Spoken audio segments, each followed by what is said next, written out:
حضرت رویبہ رضی اللہ تعالیٰ عنہ فرماتے ہیں کہ میں نے رسول اللہ صلی اللہ علیہ وسلم کو یہ ارشاد فرماتے ہوئے سنا، جو شخص سورج نکلنے سے پہلے اور سورج غروب ہونے سے پہلے نماز پڑھتا ہے یعنی فجر اور عصر، وہ جہنم میں داخل نہیں ہوگا۔ حضرت جندب قصری رضی اللہ تعالیٰ عنہ سے روایت ہے کہ رسول اللہ صلی اللہ علیہ وسلم نے ارشاد فرمایا، جو شخص فجر کی نماز پڑھتا ہے وہ اللہ تعالیٰ کی حفاظت میں آ جاتا ہے، لہٰذا اسے نہ ستاؤ اور اس بات کا خیال رکھو کہ اللہ تعالیٰ اسے اپنی حفاظت میں لیے ہوئے ہیں۔ اس شخص کو ستانے کی وجہ سے تم سے کسی چیز کا مطالبہ نہ فرما لے، کیونکہ جس سے اللہ تعالیٰ اپنی حفاظت میں لیے ہوئے شخص کے بارے میں مطالبہ فرمائیں گے، اس کی پکڑ فرمائیں گے، پھر اسے اوندھے منہ جہنم کی آگ میں ڈال دیں گے۔ حضرت مسلم بن حارث تمیمی رضی اللہ تعالیٰ عنہ فرماتے ہیں کہ رسول اللہ صلی اللہ علیہ وسلم نے مجھے چپکے سے ارشاد فرمایا، جب تم مغرب کی نماز سے فارغ ہو جاؤ تو 7 مرتبہ یہ دعا پڑھ لیا کرو،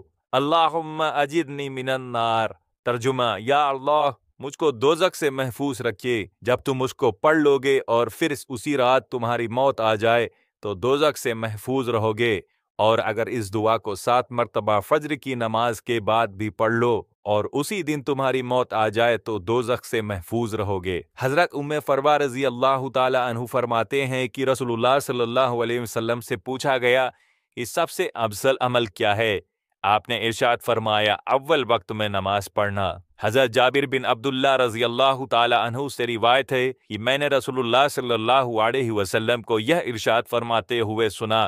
نماز کا چھوڑنا مسلمان کو کفر و شرک تک پہنچانے والا ہے۔ حضرت ابن عباس رضی اللہ تعالی عنہ سے روایت ہے کہ رسول اللہ صلی اللہ علیہ وسلم نے ارشاد فرمایا، جس شخص نے نماز چھوڑ دی وہ اللہ تعالیٰ سے ایسی حالت میں ملے گا کہ اللہ تعالیٰ اس سے سخت ناراض ہوں گے۔ حضرت نوفل بن معاویہ رضی اللہ تعالی عنہ سے روایت ہے کہ رسول اللہ صلی اللہ علیہ وسلم نے ارشاد فرمایا، جس شخص کی ایک نماز بھی فوت ہو گئی وہ ایسا ہے کہ گویا اس کے گھر کے لوگ اور مال و دولت سب چھین لیا گیا ہو۔ حضرت معاویہ رضی اللہ تعالی عنہ فرماتے ہیں کہ میں نے رسول اللہ صلی اللہ علیہ وسلم کو یہ ارشاد فرماتے ہوئے سنا، مؤذن قیامت کے دن سب سے زیادہ لمبی گردن والے ہوں گے۔ حضرت عبداللہ بن عمر رضی اللہ تعالی عنہ سے روایت ہے کہ نبی کریم صلی اللہ علیہ وسلم نے ارشاد فرمایا، جس نے 12 سال اذان دی اس کے لیے جنت واجب ہو گئی، اس کے لیے ہر اذان کے بدلے میں 60 نیکیاں لکھی جاتی ہے اور ہر اقامت کے بدلے میں 30 نیکیاں لکھی جاتی ہے۔ حضرت عبداللہ بن عمر رضی اللہ تعالی عنہ سے روایت ہے کہ رسول اللہ صلی اللہ علیہ وسلم نے ارشاد فرمایا، 3 شخص ایسے ہیں جن کو قیامت کی سخت گھبراہٹ کا خوف نہیں ہوگا، نہ اس کو حساب کتاب دینا پڑے گا۔ جب تک مخلوق اپنے حساب و کتاب سے فارغ ہوں گے وہ مشک کے ٹیلوں پر تفریح کریں گے۔ ایک وہ شخص جس نے اللہ تعالیٰ کی رضا کے لیے قرآن شریف پڑھا اور اس طرح امامت کی کہ مقتدی اس سے راضی رہے۔ دوسرا وہ شخص جو اللہ تعالیٰ کی رضا کے لیے لوگوں کو نماز کے لیے بلاتا ہے۔ تیسرا وہ شخص جو اپنے رب سے بھی اچھا معاملہ رکھے اور اپنے محتتوں سے بھی اچھا معاملہ رکھے۔ حضرت ابو ہریرہ رضی اللہ تعالی عنہ روایت کرتے ہیں کہ رسول اللہ صلی اللہ علیہ وسلم نے ارشاد فرمایا، اگر لوگوں کو اذان اور پہلی صف کا ثواب معلوم ہو جاتا اور انہیں اذان اور پہلی صف قرآن اندازی کے بغیر حاصل نہ ہوتی تو وہ قرآن اندازی کرتے۔ حضرت سہل بن سعد رضی اللہ تعالی عنہ روایت کرتے ہیں کہ رسول اللہ صلی اللہ علیہ وسلم نے ارشاد فرمایا، 2 وقتوں کی دعا رد نہیں کی جاتی، ایک اذان کے وقت، دوسرے اس وقت جب گھماسان کی لڑائی شروع ہو جائے۔ حضرت انس بن مالک رضی اللہ تعالی عنہ سے روایت ہے کہ رسول اللہ صلی اللہ علیہ وسلم نے ارشاد فرمایا، اذان اور اقامت کے درمیانی وقت میں دعا رد نہیں ہوتی، یعنی قبول ہوتی ہے۔ صحابہ کرام نے عرض کیا، یا رسول اللہ صلی اللہ علیہ وسلم ہم کیا دعا مانگے؟ آپ صلی اللہ علیہ وسلم نے ارشاد فرمایا، اللہ تعالیٰ سے دنیا و آخرت کی عافیت مانگا کرو۔ حضرت جابر رضی اللہ تعالی عنہ سے روایت ہے کہ رسول اللہ صلی اللہ علیہ وسلم نے ارشاد فرمایا، جب نماز کے لیے اقامت کہی جاتی ہے تو آسمان کے دروازے کھول دیے جاتے ہیں اور دعا قبول کی جاتی ہے۔ حضرت بریدہ رضی اللہ تعالی عنہ سے روایت ہے کہ نبی کریم صلی اللہ علیہ وسلم نے ارشاد فرمایا، جو لوگ اندھیروں میں زیادہ سے زیادہ مسجد کو جاتے رہتے ہیں ان کو قیامت کے دن پورے پورے نور کی خوشخبری سنا دیجیے۔ حضرت ابو ہریرہ رضی اللہ تعالی عنہ سے روایت ہے کہ نبی کریم صلی اللہ علیہ وسلم نے ارشاد فرمایا، جب تم میں سے کوئی شخص اپنے گھروں سے میری مسجد کے لیے نکلتا ہے تو اس کے گھر واپس ہونے تک ہر قدم پر ایک نیکی لکھی جاتی ہے اور ہر دوسرے قدم پر ایک برائی مٹائی جاتی ہے۔ حضرت ابو ہریرہ رضی اللہ تعالی عنہ سے روایت ہے کہ نبی کریم صلی اللہ علیہ وسلم نے ارشاد فرمایا، تم میں سے وہ شخص اس وقت تک نماز کا ثواب پاتا رہتا ہے جب تک وہ نماز کے انتظار میں رہتا ہے۔ فرشتے اس کے لیے یہ دعا کرتے رہتے ہیں، یا اللہ اس کی مغفرت فرمائیے اور اس پر رحم فرمائیے۔ نماز پڑھنے کے بعد بھی جب تک نماز کی جگہ باوضو بیٹھا رہتا ہے، فرشتے اس کے لیے یہی دعا کرتے رہتے ہیں۔ حضرت عبداللہ بن عمر رضی اللہ تعالی عنہ فرماتے ہیں کہ ایک شخص نے عرض کیا، یا رسول اللہ صلی اللہ علیہ وسلم، اذان کہنے والے ہم سے اجر و ثواب میں بڑھے ہوئے ہیں، کیا کوئی ایسا عمل ہے کہ ہمیں بھی اذان دینے والی فضیلت مل جائے؟ رسول اللہ صلی اللہ علیہ وسلم نے ارشاد فرمایا، وہی کلمے کہا کرو جو مؤذن کہتے ہیں، پھر جب تم اذان کا جواب دے چکو تو دعا مانگو، جو مانگو گے وہ دیا جائے گا۔ حضرت ابو ہریرہ رضی اللہ تعالی عنہ سے روایت ہے کہ رسول اللہ صلی اللہ علیہ وسلم نے ارشاد فرمایا، ایک نماز کے بعد دوسری نماز کے انتظار میں رہنے والا اس شہ سوار کی طرح ہے جس کا گھوڑا اسے اللہ تعالیٰ کے راستے میں تیزی سے لے کر دوڑے۔ نماز کا انتظار کرنے والا نفس و شیطان کے خلاف سب سے بڑے مورچے پر ہے۔ حضرت عبداللہ بن عمر رضی اللہ تعالی عنہ سے روایت ہے کہ رسول اللہ صلی اللہ علیہ وسلم نے ارشاد فرمایا، جو شخص صف کو ملاتا ہے اللہ تعالیٰ اسے اپنی رحمت سے ملا دیتے ہیں، اور جو شخص صف کو توڑتا ہے اللہ تعالیٰ اسے اپنی رحمت سے دور کر دیتے ہیں۔ صف توڑنے کا مطلب یہ ہے کہ صف کے درمیان ایسی جگہ پر کوئی سامان رکھ دے کہ صف پوری نہ ہو سکے، یا صف میں خالی جگہ دیکھ کر بھی اسے پورا نہ کرے۔ حضرت عبداللہ بن مسعود رضی اللہ تعالی عنہ روایت کرتے ہیں کہ رسول اللہ صلی اللہ علیہ وسلم نے ارشاد فرمایا، آدمی کا جماعت سے نماز پڑھنا اکیلے نماز پڑھنے سے 20 درجے سے بھی زیادہ فضیلت رکھتا ہے۔ حضرت عثمان بن عفان رضی اللہ تعالی فرماتے ہیں، میں نے رسول اللہ صلی اللہ علیہ وسلم کو یہ ارشاد فرماتے ہوئے سنا، جو شخص کامل وضو کرتا ہے پھر فرض نماز کے لیے چل کر جاتا ہے اور نماز جماعت کے ساتھ مسجد میں ادا کرتا ہے تو اللہ تعالیٰ اس کے گناہوں کو معاف فرما دیتے ہیں۔ حضرت ابو درداء رضی اللہ تعالی عنہ فرماتے ہیں کہ میں نے رسول اللہ صلی اللہ علیہ وسلم کو یہ ارشاد فرماتے ہوئے سنا، جس گاؤں یا جنگل میں 3 آدمی ہو اور وہاں جماعت سے نماز نہ ہوتی ہو تو ان پر شیطان پوری طرح غالب آ جاتا ہے، اس لیے جماعت سے نماز پڑھنے کو ضروری سمجھو۔ بھیڑیا اکیلی بکری کو کھا جاتا ہے اور آدمیوں کا بھیڑیا شیطان ہے۔ حضرت عثمان بن عفان رضی اللہ تعالی عنہ فرماتے ہیں کہ میں نے رسول اللہ صلی اللہ علیہ وسلم کو یہ ارشاد فرماتے ہوئے سنا، جو شخص عشاء کی نماز جماعت کے ساتھ پڑھے گویا اس نے آدھی رات عبادت کی، اور جو فجر کی نماز بھی جماعت کے ساتھ پڑھ لے گویا اس نے پوری رات عبادت کی۔ حضرت عبداللہ بن عمر عاص رضی اللہ تعالی عنہ سے روایت ہے کہ نبی کریم صلی اللہ علیہ وسلم نے ارشاد فرمایا، جو شخص جمعہ کے دن اچھی طرح غسل کرتا ہے، بہت سویرے جمعہ کے لیے جاتا ہے، امام کے بالکل قریب بیٹھتا ہے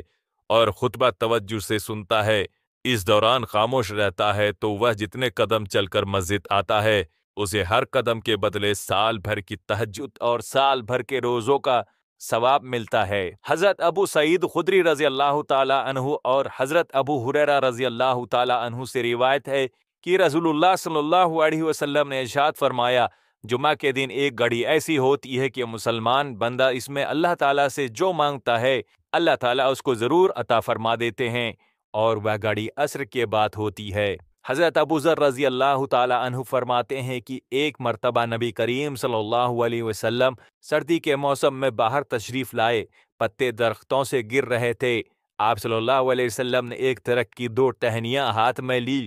ان کے پتے اور بھی گرنے لگے۔ نبی کریم صلی اللہ علیہ وسلم نے ارشاد فرمایا، ابو ذر، میں نے عرض کیا، لبیک یا رسول اللہ۔ آپ صلی اللہ علیہ وسلم نے ارشاد فرمایا، مسلمان بندہ جب اللہ تعالیٰ کو راضی کرنے کے لیے نماز پڑھتا ہے تو اس سے اس کے گناہ ایسے ہی گرتے ہیں جیسے یہ پتے اس درخت سے گر رہے ہیں۔ حضرت عائشہ رضی اللہ عنہا سے روایت ہے کہ نبی کریم صلی اللہ علیہ وسلم نے فجر کی 2 رکعت سنتوں کے بارے میں ارشاد فرمایا، یہ 2 رکعتیں مجھے ساری دنیا سے زیادہ محبوب ہے۔ حضرت ام حبیبہ رضی اللہ عنہا سے روایت ہے کہ رسول اللہ صلی اللہ علیہ وسلم نے ارشاد فرمایا، جو شخص ظہر سے پہلے 4 رکعتیں اور ظہر کے بعد 4 رکعتیں پابندی سے پڑھتا ہے، اللہ تعالیٰ اس پر دوزخ کی آگ حرام فرما دیتے ہیں۔ ظہر سے پہلے کی 4 رکعتیں سنت مؤکدہ ہے اور ظہر کے بعد کی 4 رکعتوں میں 2 رکعتیں سنت مؤکدہ ہے اور 2 نفل ہے۔ حضرت عبداللہ بن عمر رضی اللہ تعالی عنہ سے روایت ہے کہ رسول اللہ صلی اللہ علیہ وسلم نے ارشاد فرمایا، اللہ تعالیٰ اس شخص پر رحم فرمائے جو عصر سے پہلے 4 رکعت پڑھتا ہے۔ حضرت عبادہ بن صامت رضی اللہ تعالی عنہ سے روایت ہے کہ رسول اللہ صلی اللہ علیہ وسلم نے ارشاد فرمایا، جس کی رات کو آنکھ کھل جائے اور پھر وہ یہ پڑھ لے، لا الہ الا اللہ وحدہ لا شریک لہ لہ الملک ولہ الحمد وہو علی کل شیء قدیر،